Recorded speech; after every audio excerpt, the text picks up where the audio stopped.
Hey, what's up everyone? Welcome back to another video here on Your Auto Enthusiast. I'm AB Wright. Today we are working on the Alfa Romeo Stelvio QV, and the rear brakes are needing to be replaced. Not just the rear brake pads, we also are going to get these rotors done too. You can see there's some lip happening. These are genuine Alfa parts. We need to release the electronic emergency brake here on the rear, since we are going to be removing that. To remove the rotors, if we were just doing brake pads, I would not have to even worry about that. We'd just be popping these retaining pins out, pulling out the pads, replacing the new ones, and then that would be it. In your Alfa, you just go into your multimedia display. That's the great thing about here. We just do it electronically. In here, we're going to go over to settings, and we're going to go into passive safety, and we're going to go into brake service. And would you like to retract barking brakes? We're going to say yes.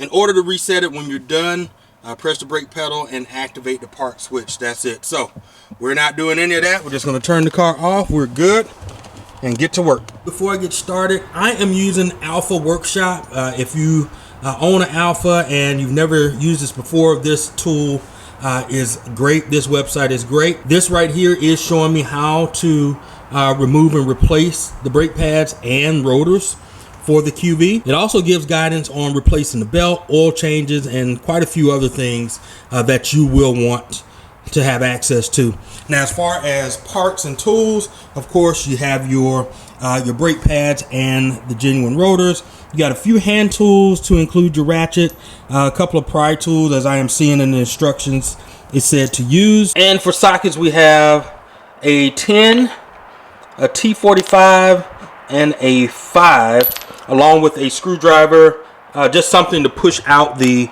retaining pins for the brake pads, something to suspend the caliper and the e-brake once those are removed. And the good thing about Brembo brake setup, you don't have to have these C-clamps and these different tools to depress the brake pads. That's actually where those pry tools come in. And then, of course, your obvious things you'll need to jack the car up and to remove the wheel bolts from the wheel.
Alright, looks like we got some carbon buildup or rust buildup right here where this needs to come loose. Up top is kind of, it's moving just a little, but we are not breaking free yet. So I'm going to use the pry bar here to see if we can get us some leverage.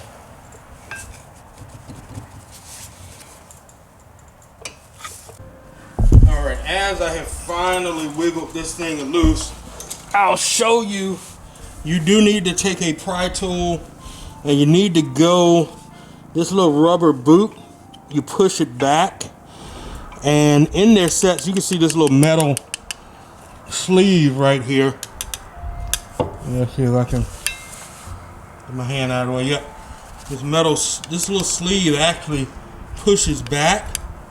It recesses right here in this little pocket here into this bracket, this carrier. So I am now just kind of going to work this and see if I can get it out on the other side too, but I may have to take this little small pry tool and do the same on the other side.